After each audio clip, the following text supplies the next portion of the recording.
साक्षात में जन्म लेने वाला। यहां सूरसेन एक मंडल था मथुरा में, उस सूरसेन मंडल के राजा थे सूरसेन, नाम ही सूरसेन।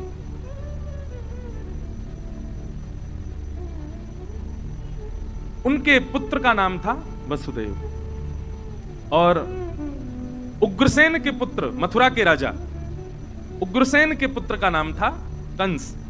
और कंस के चाचा थे देवक, देवक की बेटी थी देवकी। मतलब अपनी चाचा की बहन देवकी का विवाह कंस ने वसुदेव जी के साथ किया। और जैसे ही विवाह हुआ, विवाह करके इतना उसको प्रेम उमड़ा, अपने आप ही विदा करने जा रहा था। तभी आकाशवाणी हो गई, देवताओं ने कह दिया, बोले कि जिस बहन को तुम विदा करने जा रहे हो इसी का 8वां गर्भ तुम्हारा काल होगा कंस।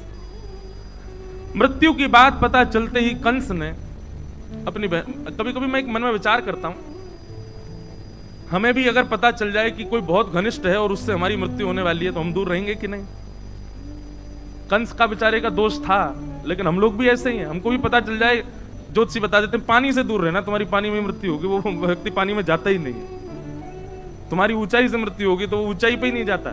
कई लोग फ्लाइट में बैठे घबराते हैं, क्यों घबरा रहे? ज्योतिषी ने बताया था इसी से मृत्यु होगी मेरी। मृत्यु से कितना भय सब लोगों को। लेकिन अगर कभी कोई ज्योतिषी कह दे पैसा से मृत्यु होगी तुम्हारी, क्या होगा? बहुत पैसा कमा लोगे तो तुम्हारा हार्ट फेल हो जाएगा, कोई ज्योतिषी ऐसा कह दे।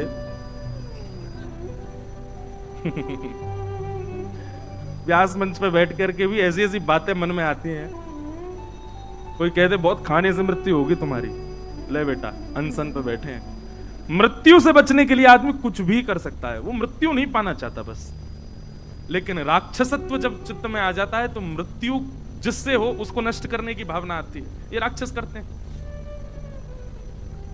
कंस ने जिस बहन को विदा करने जा रहा है, जिस बहन का कन्यादान किया, उसी के केश पकड़ लिए, तलवार निकाल करके जैसे ही वध करने लगा, वसुदेव जी ने चरण पकड़े।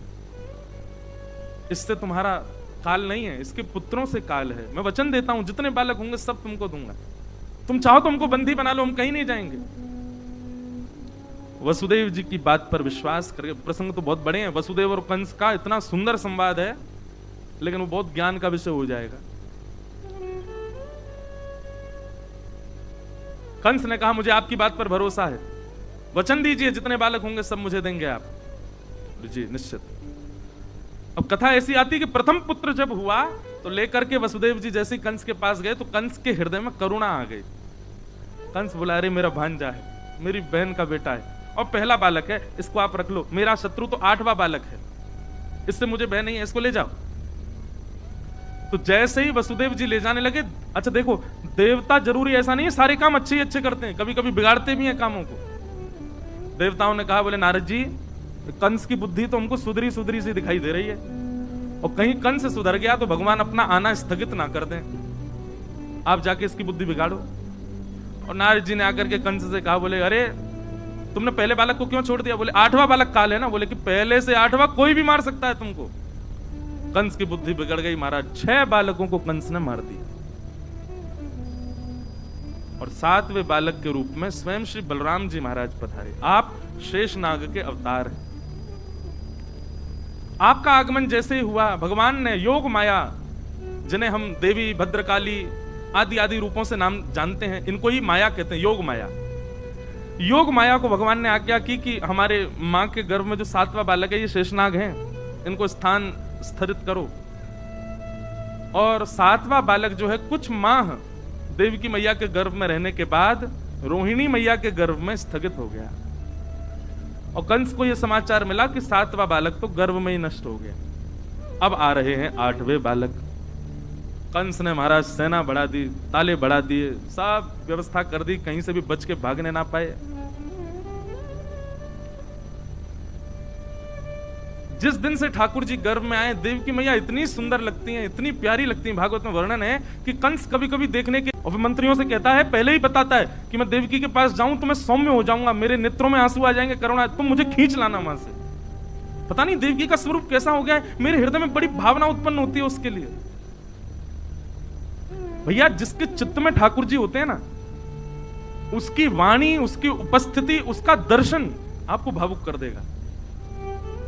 पता नहीं क्यों ऐसे कई वैष्णव मुझे मिलते हैं, उनको वो जब आते हैं तो मन करता है इनसे बात करें, मन करता है कि इनको देखें, मन करता है कि इनकी सुने। महाराज जी अनुभव किया, जिनके प्रति तीनों भाव आते हैं ना, मन करता है सुनने का, मन करता है मिलने का, मन करता है देखने का, निश्चित ही उनकी भक्ति जो होती है ना वो बड़ी निष्काम भाव से होती है। एक चीज मैं अपनी बताऊं, मुझे अनुभव हो जाता है लोगों का, पता नहीं क्यों, ऐसा नहीं कोई मुझे चमत्कार नहीं आते, पर लोगों की उपस्थिति बता देती है कि ये नकारात्मक है कि सकारात्मक है। स्थान की किसी जगह पर जाऊं, जयपुर में आऊं, जैसे जयपुर में आते हैं और कई जगह जाते हैं, महाराज जी स्थान का भी वातावरण स्पर्श करता है। कई बार ऐसे स्थान हैं, अब नाम नहीं लूंगा मंच से, पर वहां कथा करने के लिए जाता हूं तो मन ही नहीं लगता, साथ नहीं लगता कब कथा पूरी हो मैं जाऊं। बहुत अच्छी व्यवस्था, सब कुछ बहुत अच्छा, पर मन नहीं लगता। पता चलता है कि यहां नकारात्मक ऊर्जाएं बहुत ज्यादा हैं।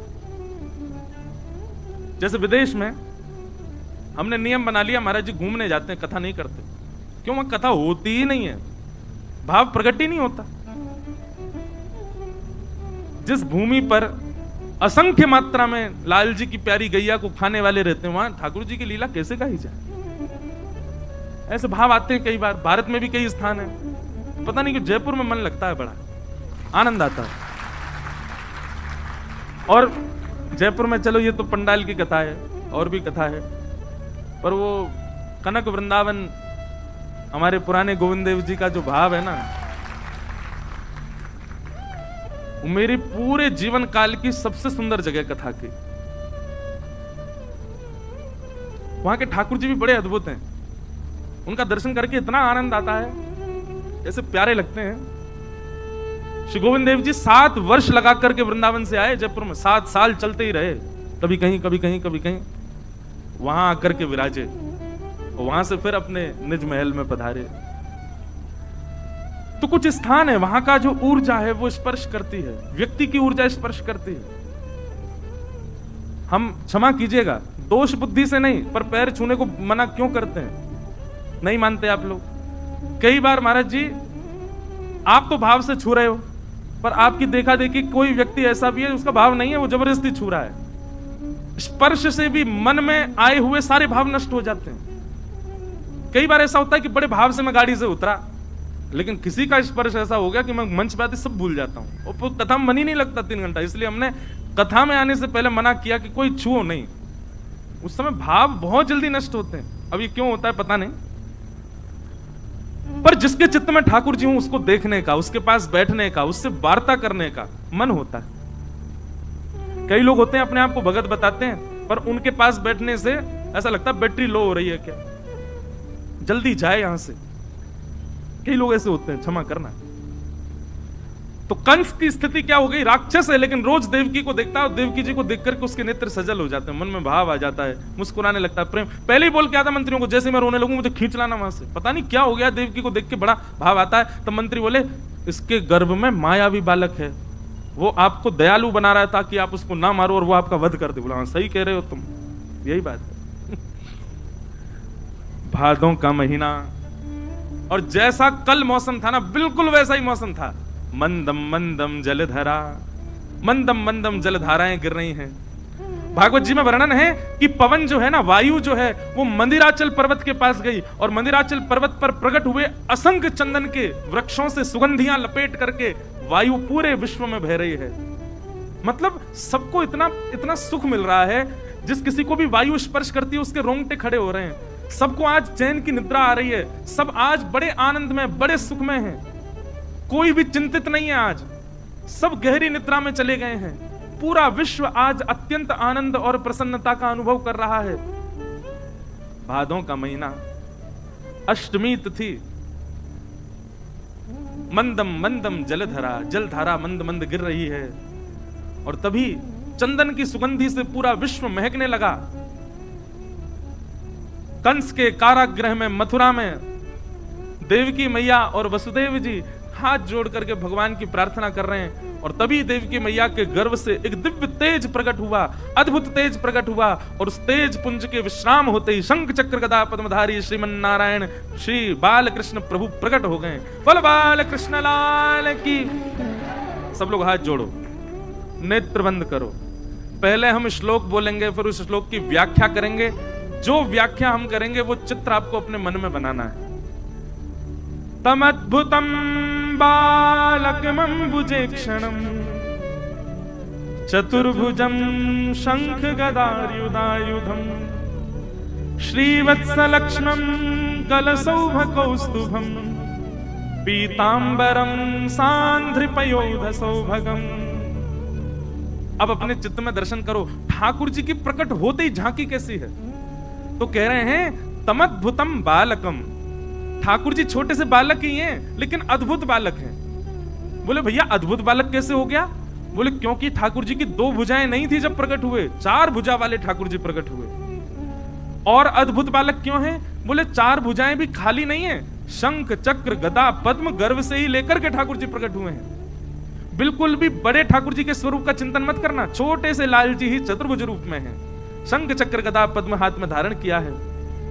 और पीतांबरम सांद्र पयोध सौभगम, ठाकुर जी पीतांबरी पहन करके, पीली धोती पहन करके प्रकट हुए हैं, कपड़ा लत्ता पहन के आए लाल जी, पूरे तैयार श्रृंगार करके आए अपना। और गल सौभ कौस्तुभम, गले में कौस्तुभ मणि पहन रखी है। आहा, तमद्भुतम बालकमंबुजे क्षणम चतुर्भुजम शंख गदायुधायुधम श्रीवत्सलक्ष्मं गलसौभ कौस्तुभम पीतांबरम सांध्रिपयोध सौभगम। तो ठाकुर जी ने जब जन्म लिया तब 4 भुजाएं थीं, शंख चक्र गदा पद्म हाथ में थे, पीतांबरी पहन रखी थी, गले में कौस्तुभ मणि थी, और छोटे से ही नन्हे से गोपाल जी हैं, कोई बड़े रूप में प्रकट नहीं हुए। बोल बाल कृष्ण लाल की। दर्शन हुए सबको? कभी कभी मन होता है नेक्स्ट से गोपाल जी उन्हीं की 4 भुजा हों, यो पेट निकल रहा नेक्सो से बाहर, गदमदरा से हाथ गोल मटोल लाल जी, 4 भुजा, गदमदरा से पाम, गोल गोल गाल, और 4 भुजा वाले 2 दतुइयां निकल रही हैं। वैसे तो जन्म लिए दांत नहीं थे ठाकुर जी के, होते तो वर्णन आता कि दांत थे, पोपले ही भये लाल जी। ठाकुर जी को प्रकट प्रादुर्भाव हुआ। छवि देख करके निहाल हो गए देवकी और वसुदेव। बंधुओं, ठाकुर जी परब्रह्म हैं, परमात्मा हैं, त्रिलोकीनाथ हैं, पर ठाकुर जी जब अवतार लेते हैं तो 9 महीना बालक की तरह ही पेट में रहते हैं अपनी मैया के, उसको सौभाग्य देते हैं पूरा। और जैसे एक बालक अवतरण लेता है, जैसे एक बालक प्रकट होता है इस भूमि पर, वैसे ही ठाकुर जी प्रकट होते हैं। बस जिस प्रकार वह बालक बड़ा होकर के वृद्ध होकर के चला जाता है, वैसे ठाकुर जी नहीं जाते। ठाकुर जी जन्म पूरा वैसे ही लेते हैं, लेकिन उसके बाद की गति ठाकुर जी की नहीं है। 16 वर्ष से ऊपर ठाकुर जी नहीं जाते। जन्म ठाकुर जी का हुआ। वसुदेव देवकी दोनों ने चरणों में प्रणाम किया। ठाकुर जी बोले मैया देख लो, आपने प्रार्थना की, हम आ गए। आपने पूर्व जन्म में प्रार्थना की, ब्रह्मा जी से प्रार्थना की, हम आ गए। देवकी मैया बोली हमने तो कहा था कि आप पुत्र बन के आओ, आप तो पिताजी बन के आए हो। शंख चक्र गदा पद्म में लेके कौन आता है? कपड़ा पहन के आए हो गर्भ से हैं, और कौस्तुभ मणि लटका के आए। मतलब यहां भी ठाकुर जी को भी श्रृंगार महाराज कितना प्रिय बताओ है।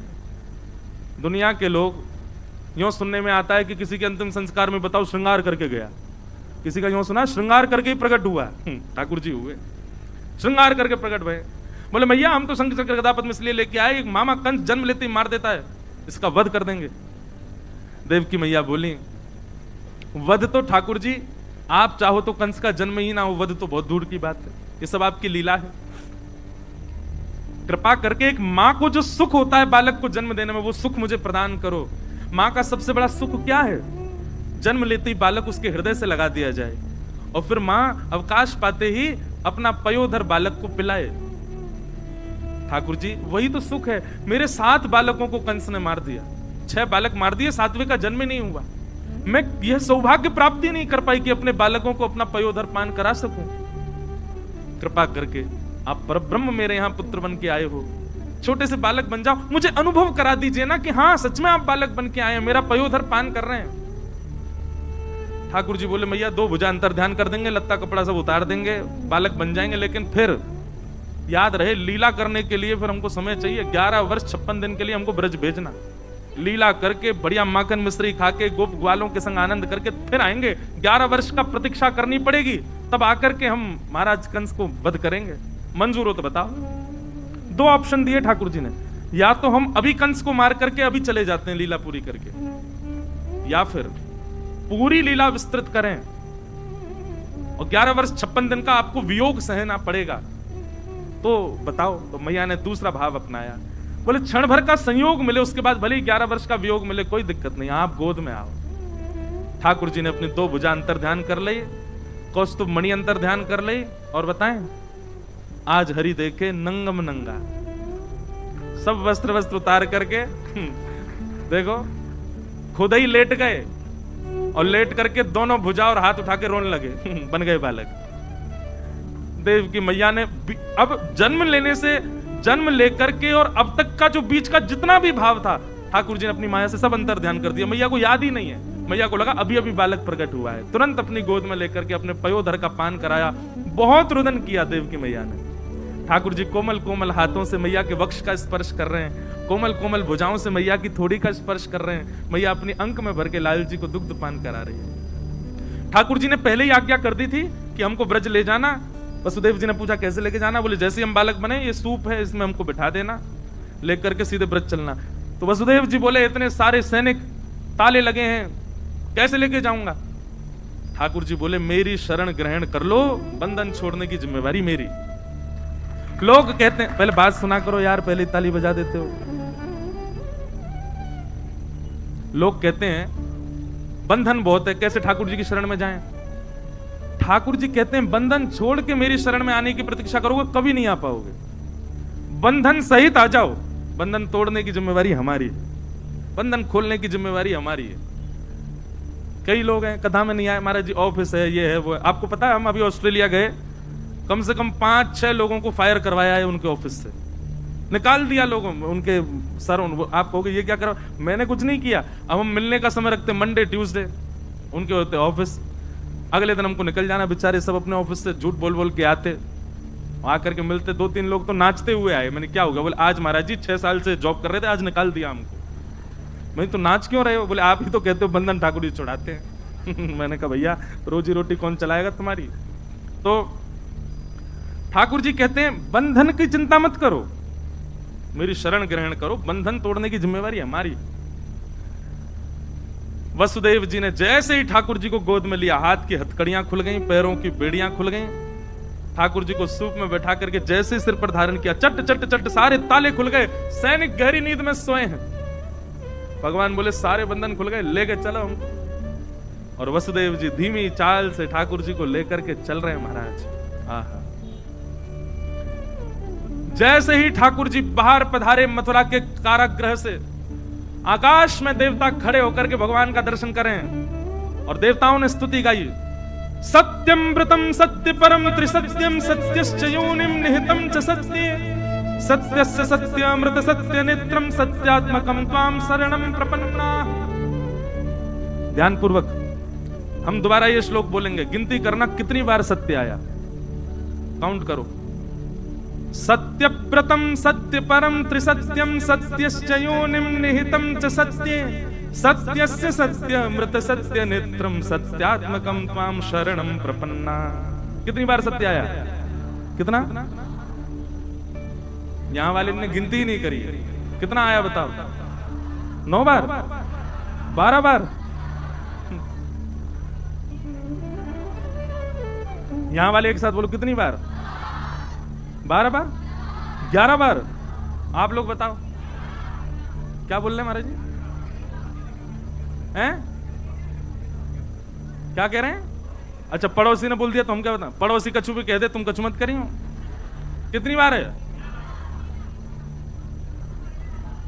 11 बार? अरे यार रहने दो आप लोग भी। 9 बार? क्या 18?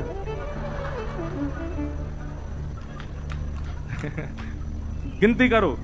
सत्यव्रतम सत्य परम त्रिसत्यम सत्यश्च योनिम निहितम च सत्ये सत्यस्य सत्यमृत सत्य नेत्रम सत्यात्मकम त्वाम शरणम प्रपन्ना। 9 बार सत्य। 9 बार सत्य क्यों है?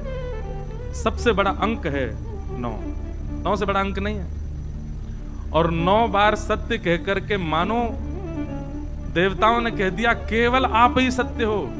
वैसे तो 3 बार कहने से पुष्टि हो जाती है, कबूल है कबूल है कबूल है लेकिन हमारे हिंदू वैदिक सनातन धर्म में 9 बार बोला जाता है, स्वीकार है स्वीकार है स्वीकार है स्वीकार है स्वीकार है स्वीकार है स्वीकार है स्वीकार है स्वीकार है, तब ब्याह माना जाएगा।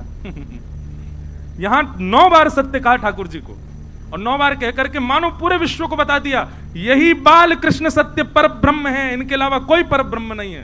प्रमाणित कर दिया देवताओं ने। लोग आज भी संशय कर रहे हैं पर ब्रह्म कौन है, परमात्मा कौन है। देवताओं ने पहले ही बता दिया, बोले यही है पर ब्रह्म, और कहीं मत जाओ। आहा, ठाकुर जी जैसे ही जाने लगे, महाराज भागवत में तो इतना सुंदर वर्णन है कि आज हिंसक जीव भी आपस में मित्र हो गए। शेर भी दौड़ रहा है ठाकुर जी के दर्शन करने के लिए, हिरन भी दौड़ रहा है। तभी हिरन ने आकर के 1 लात मारी शेर में, पीछे हट, मैं पहले करूंगा। शेर बोला मानता नहीं, तेरा मेरा ब्रेकफास्ट है तू। बोले आज भाई हमारे ठाकुर जी का जन्म हुआ है, आज दोनों भाव से दर्शन करेंगे। और दोनों मित्र बनकर दर्शन कर रहे हैं। सर्प मूसक एक साथ दर्शन कर रहे हैं। सर्प ने फन उठा दिया ऊपर की ओर, ऊपर चल रहे हैं ठाकुर जी, और उस फन के ऊपर मूसक खड़े होकर दर्शन कर रहा है। आज सबको ऐसा लग रहा है कि कोई हमारा शत्रु नहीं है। जिस दिन ठाकुर जी प्रकट हुए उस दिन ऐसी स्थिति हो गई, ऐसा स्वभाव हो गया। मंदम मंदम जलधारा गिर रही थी, तभी शेषनाग आए और पीछे से छतरी बना करके ठाकुर जी के पीछे चलने लगे। वसुदेव जी को इन सब भावों का अनुभव नहीं, वो तो ऐसे भाव साम्राज्य में चले, उनको पता ही नहीं चल रहा क्या हो रहा है। गोकुल जाने के लिए देखा बीच में यमुना जी। आज यमुना जी में समुद्र की तरह उफान भर रही हैं। क्यों? क्योंकि यमुना जी सब नदियों से कहती हैं कृष्ण मेरे पति हैं। नदी कहती चल झूठी, झूठ बोलती है। बोले अगर विश्वास नहीं होता तो आज अष्टमी के दिन मेरे पतिदेव जन्म लेंगे, उसी दिन दर्शन कराएं। तो आज भारत की सारी नदियां श्री यमुना जी में हैं। आज भी महाराज जी ये भावना रखी जाती है कि जन्माष्टमी के दिन अगर आपने यमुना जी को प्रणाम किया तो भारत की सर्वांगीण नदियों को प्रणाम हो जाता है। सारी नदियां आती हैं जन्माष्टमी के दिन यमुना जी में। वृंदावन में आज अद्भुत समय है, वृंदावन में सारी नदियां हैं आज वृंदावन में। जैसे ही जाने लगे वसुदेव जी, यमुना जी ने विचार किया हमारे पतिदेव आए हैं, पैर तो छू लें। यमुना जी जैसे ही ऊपर आने लगी, ठाकुर जी बोले अरे देखना रही है ससुर जी चल लेंगे, उठी उठी आ रही है ऊपर को। अरे वसुदेव जी नेक तो लज्जा कर ले। बोले आप चरण दे दो। ठाकुर जी ने पलना वो सूप में से अपना चरण बाहर निकाला। यमुना जी ने एक हिलोर भर करके चरण स्पर्श किया और मार्ग प्रदान कर दिया। वसुदेव जी चलते जा रहे हैं, गोकुल पहुंचे। भगवान का सबसे पहला दर्शन गोकुल में किसने किया बताओ? हमारे पूज्य नाना जी बताते थे, यमलार्जुन वृक्षों ने। नलकुवर और मणिग्रीव जिनकी कथा आती है, भगवान ऊखल में बंद गए तो पेड़ के बीच से निकले, वो दोनों पेड़ गिरे। हमारे नाना जी कहते बोले सब तो सो रहे थे, वो 2 वृक्ष लंबे खड़े, उन्होंने ही सबसे पहले ठाकुर जी को देखा। तो फिर नाना जी कहते संत की भले ही उनको श्राप लगा, लेकिन कितनी बड़ी कृपा, भगवान का सबसे पहला दर्शन उन दोनों को हुआ।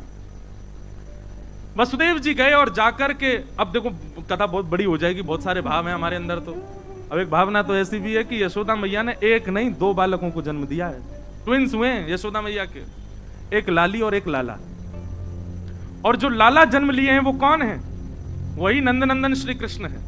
और सूप में बैठ के जो आए ये कौन है? ये देवकी नंदन श्री कृष्ण है। वसुदेव जी जैसे ही पहुंचे तो वसुदेव जी को नंदनंदन कृष्ण दिखाई नहीं दिए। आपने जैसे ही अपना लाला वहां पधराया तो नंद नंदन कृष्ण और वसुदेव नंदन कृष्ण दोनों एक हो गए, एक में ही विद्यमान हो गए। और आप लाली को लेकर, अब इसके प्रमाण बहुत सारे हैं, उसमें नहीं जाएंगे। लाली को लेकर के वसुदेव जी वहां से मथुरा को प्रस्थान कर गए।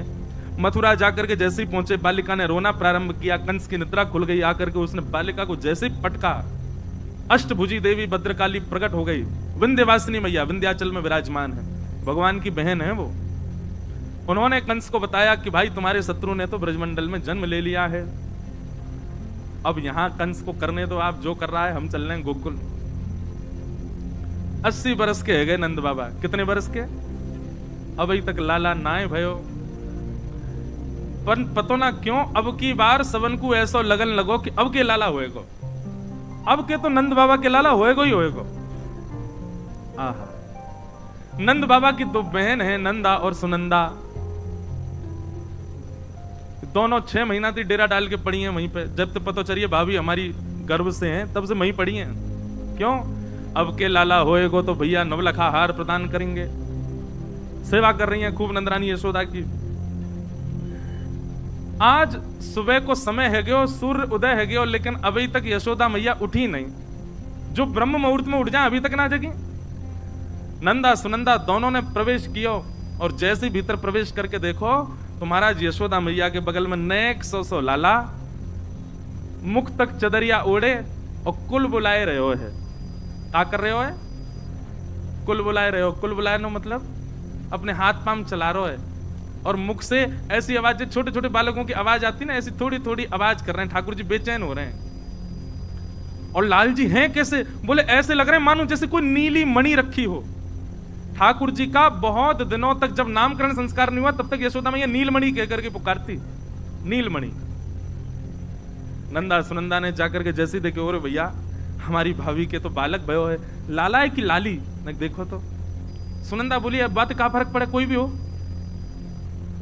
नंदा बोली देख लाली है वैसे कोई दिक्कत ना है, पर हम दोनों भूआ, हम कान मरोड़ सकें, मार सकें, पीट सकें, डांट सकें, काम करवा सकें। कौन थे? लाला थे। लाली तो कोमल हो, विवाह से थोड़ी करवाएंगे जी सब काम। एक लाला है जाए तो एक भैया के घर में हमारा आज्ञाकारी सेवक है जाएगो, एक लाला है जाए। और नंदा सुनंदा ने 21 बार हरिशरणम को जाप किया, हरिशरणम हरिशरणम हरिशरणम, एक लाला है जाए बस, एक ये तो लाला ही हो। चदरिया पकड़ के खड़ी हैं और जैसे 21 बार हरिशरणम को जाप करके चद्दर उघारी है, महाराज दोनों चिल्लाने लगी है गया है गया है गया है गया है गया है गया है गया।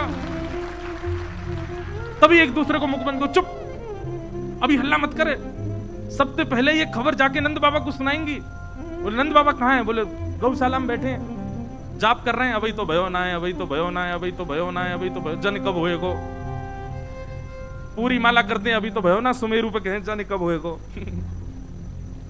नंदा सुनंदा उछलती कूदती दौड़ती, भाई बस नेत्रन से आंसू गिर रहे हैं, बोल नहीं रही है। बीच में कोई अरे नंदा कहां भयो? अब कैसे बोले? पहले जाके तो भैया को बतानी है। गौशाला में बैठे हुए श्री नंद बाबा बूढ़े हो गए, सफेद सफेद दाढ़ी आ गई है, बेचारे जप कर रहे हैं। नंदा सुनंदा ने दोनों ने हाथ पकड़े और घेर में लेकर के दोनों घूमन लगी। बाबा है गयो है गयो है गयो है गयो है गयो है गयो। नंद बाबा बोले कहां भयो? बोले पहले जे बताओ हमको कहां मिलेगो। बाबा बोले पहले तू बता तो कहां भयो? नहीं नहीं नहीं, पहले जे बताओ हमको कहां मिलेगो। बोले तू जो कहेगी सो दूंगा, पहले बता भयो का। नंदा सुनंदा भाव में भर गई, नेत्रों से अविरल अश्रुधार गिर रही है और दोनों लिपट करके नंद बाबा से कह रही हैं, भैया आपने इतनो यज्ञ कियो, इतनो जप कियो, इतनो दान पुण्य कियो, ब्रजवासीन की सेवा करी, इन सब के फलस्वरूप आपके घर नीलमणि जैसो लाला भयो है, बधाई हो। आहा, नंद बाबा ने जैसे ही सुनी लाला भयो, पहले तो बाबा अनकॉन्शियस है गए, होश ही नहीं है, कहां पैर रख रहे हैं, कहां बैठ रहे हैं। नेत्रन से अविरल अश्रुधार गिर रही है। बोले सही बता बहन? बोले हाँ बाबा, अब रो मत, अब जल्दी तैयार हो जाओ, जल्दी आओ, बधाई गाएंगे, उत्सव मनाएंगे, पूरे ब्रजमंडल में न्योता करेंगे। नंद बाबा ने कछु ब्रजवासी बुलाए और कही भैया सबन ते जाके क्या अपने सब चूल्हे बुझा दें, आप तो सबन को भोजन नंद भवन में होगा, सबको जाके बताई दियो नंद भवन में लाला भयो है। और बाबा ने छलांग मारी यमुना जी में, स्नान करके पीली बगलबंदी पहनी, पीली धोती पहनी, लाल पटका डारो, सिर पर पाग पहनी, पीलो पीलो चंदन लगा करके, आंखन में काजर लगायो, मूछन में इत्र लगायो। लाइयो रे छोरा दर्पण कैसा लग रहा हूं? बोले बाबा दुल्हा से लग रहे हो बिल्कुल। आहा, नंद बाबा की चाल ही अद्भुत है गई, पूरे ब्रजमंडल में आनंद है। जाकू भी पता चले, भागवत जी में वर्णन है, जिसको भी पता चलता है कि नंद भवन में लाला हुआ है, उसके हृदय में उतना ही सुख है जितना सुख श्री नंद बाबा जी को। मतलब जैसे इतने लोग बैठे हैं, अब यहां में देखो कईयों के नेत्र सजल हो गए, कई प्रसन्न हो रहे हैं, कई अभी माटी के मथुना से बैठे हैं। ऐसा नहीं, सब नंद बाबा जैसे हो गए, जो सुने वही नाचने लगे, सब अपने घर पे बंधन बाहर बांध रहे हैं, सब अपने अपने घर में एक दूसरे को हृदय से लगा, अरे बधाई हो, हमारे घर हमारे नंद भवन में लाला भयो है। महाराज ब्रजवासीन को जैसे ही पता चली लाला भयो है, सबरे माखन ले ले करके आए, मिश्री के बाम गोला बना बना करके एक दूसरे पर उछालन लगे। ये तो बताए हो जा रहा है सबन को कि भैया लाला भयो है। एक 80 बरस की 90 बरस की अम्मा ने करके आई, एक दांत नहीं उसके। हमारे जैसे आप क्या बोले क्या हुआ है, हमारे यहाँ बोले कहा भयो है, बोलो नेक मोहम्मद को पूरा खोलो, कहा भयो है, कहा भयो है मतलब क्या हुआ है। मैया ने देखी बाहर बड़ी हलचल मच रही है, भैया हैं ये मक्खन लुटाए जा रहे हैं, दही उड़ाई जा रही है। अरे बालकों जी कहा भयो है। जैसे ही मैया ने की कहा भयो, एक ब्रजवासी पहले थी गोला बना के बैठो, और जैसे ही मैया ने की कहा भयो वाले तक के मारो, और दांत तो है नहीं, और बिना दांत वाले इनको मुंह कैसे रहे, पोले से रहे, और जैसे ही के मुंह पे पड़ो महाराज गप ते पूरा मक्खन भीतर चलोगे। मैया जीव निकार करके अपने होटन को चाटन लगी। अरे लाला अब तो बता कहाँ भयो? अरे मैया तेरो मुंह चीकनो हैगो मीठो हैगो वो ना पता चली कहाँ भयो? अरे नंद भवन में लाला भयो है कि ना है तो और कोई काम करवानो ही ना है, तू बस कथा कर।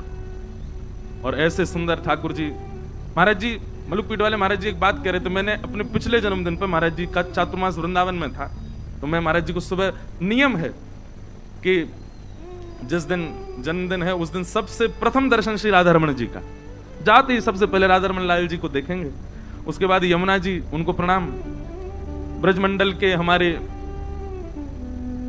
पूर्व ब्रजमंडल जहां आज भी विद्यमान है ऐसे तटीय स्थान को प्रणाम, वहां ब्रजरानी मिल जाती है उनको प्रणाम, पूज्य महाराज जी को प्रणाम करते हैं, और फिर मलुकपीठ वाले महाराज जी अगर वृंदावन में हो तो उनको प्रणाम, फिर गिरधर लाल जी का पंचामृत अभिषेक, फिर गौशाला, ऐसे नियम क्रम रहता है सुबह से ही। तो महाराज जी से मैंने निवेदन किया, मैंने कहा महाराज जी एक के बाद एक इतनी कथाओं में व्यस्तता बढ़ गई है, कभी कभी मन में ऐसा भाव आ जाता है, धृष्टता क्षमा, कि इतनी कथाएं कहते कहते कहते कहीं भाव तो कम नहीं हो जाएगा। महाराज जी से ऐसी प्रार्थना की, क्योंकि अति सामीप्य और अति एक ही चीज की अति सर्वत्र वर्जयित शास्त्र आज्ञा करते हैं, किसी भी चीज की अति हो जाए तो वो खत्म कर देती है भाव को। आपको रसगुल्ला बहुत पसंद है, कितने पसंद आएंगे? एक या दो? कोई 5-10 खिला दे आपको, वो बात अलग है कि पेट ही मटका है पूरा, तो 2-4 तो बाकी मुंह में कहीं अटक जाएंगे। लेकिन किसी भी चीज की स्वाद, किसी भी चीज की सुंदरता तब रहती है जब वो थोड़े में ही प्राप्त हो। कहीं अति मिलने पर भाव तो नष्ट नहीं हो जाएगा। महाराज जी से ऐसी प्रार्थना की। महाराज जी बोले कि पहली बात तो बहुत ध्यान से सुनो भैया, ने चर्चा मत करो, आपका अकेले का भाव यदि ठाकुर जी के प्रति है, ठाकुर जी का स्नेह आपसे नहीं है तो जल्दी प्रेम खत्म हो जाएगा। लेकिन ठाकुर जी भी यदि आपसे प्रेम कर रहे हैं, उनका प्रीति भी आपके प्रति है, तो आनंदाम बुद्धिवर्धनम प्रतिपदम, यह प्रेम, यह आनंद दिनों दिन बढ़ेगा। दूसरी बात महाराज जी ने कही, संसार की वस्तु जो होती है ना, उसके प्रति यह भाव लागू होता है कि जितना उसका भोग करोगे वो कम होता चला जाएगा, पर ठाकुर जी के प्रति यह भाव लागू नहीं होता। ठाकुर जी के प्रति तो आप जितना समीप जाओगे उतना प्रेम और नवीन, जैसे कुआं का जल कितना भी निकालते जाओ तो और नवीन आता जाएगा, ऐसे ही ठाकुर जी के प्रति प्रेम। और तीसरी बात महाराज जी ने एक बहुत अच्छी कही, बोले कि हम और आप कथावाचक बड़े सौभाग्यशाली हैं। मैंने कहा क्यों महाराज जी? वो दुनिया के लोगों को तो ठाकुर जी के लिए समय निकालना पड़ता है, पूरा दिन संसार के लिए है, ठाकुर जी के लिए समय निकालना पड़ता है। पर हमारे साथ क्या है, पूरा दिन ठाकुर जी का है, संसार के लिए समय निकालना पड़ता है। पूरा दिन ठाकुर जी का है, हम और किसी काम के हैं ही नहीं। ठाकुर जी ने कान पकड़ रखो, बोले तो 4 घंटा मुझको याद करनो ही करनो पड़ेगा, हम पे और कुछ काम ही नहीं। आज यहाँ अभी आज हमारी छुट्टी थी वैसे तो, पर जहां प्रेम होता है वहां छुट्टी का विचार नहीं किया जाता, जहां प्रेम होता है वहां निद्रा का विचार नहीं किया जाता। आज तो सोए भी नहीं रात में। गोविंद देव जी ने ऐसा महाराज पंचामृत छिड़क दिया ऊपर, 2 बजे तक तो वही चर्चा ही चलती रही, फिर उसके बाद में उसी भाव में ही रहे, रात भर नींद ही नहीं आई। आज नींद कब आई पता है? 9 बजे जब कथा में आने का समय हो गया, फिर भागे महाराज। आज तो स्नान भी सोते सोते ही कर रहा था, लेकिन आज हमारा व्रत है। कल किस किस का था? सबका। और आज किस किस का है? वाह, कई लोग बड़े भगत हैं, 2-2 दिन व्रत कर रहे हैं। हमने तो कल महाराज खूब पकवान उड़ाए। लाला को जन्मोत्सव है, भूखे कहीं घूमेंगे, खूब खाएंगे, लेकिन आज व्रत है। गिरधर लाल जी वृंदावन प्रस्थान कर गए, पहले ही जाकर के व्यवस्थित हो जाएंगे, हम कथा करके भागेंगे। फिर रात्रि में लाल जी का आज उत्सव, बिहारी जी में आज है जन्माष्टमी, श्री राधा रमण लाल जी की भी आज अभिषेक चल रहा होगा संभवतः। 12 बज गए तो कथा विश्राम का समय, चलो आरती करो महाराज। तो प्रथम हमेशा याद रहता है। हमारी इतनी कथा हो गई, लेकिन पहली कथा जो द्वारिका में हुई वो हमको आज तक याद है। उस कथा का एक एक क्षण आप मुझसे पूछ लो, मैं बता दूंगा। मुझे श्रोता भी याद है, पीछे 5000 आदमी थे, पीछे वाला भी श्रोता याद है कौन था, क्योंकि प्रथम कथा थी। ऐसी हमारी प्रथम भक्तमाल ये हो गई है। अब अगली साल जो नए आमे, उससे बाद में जो नए आमे उनकी वो जाने, लेकिन ये श्रोता तो हमेशा याद रहेंगे, ये कथा हमेशा याद रहेगी।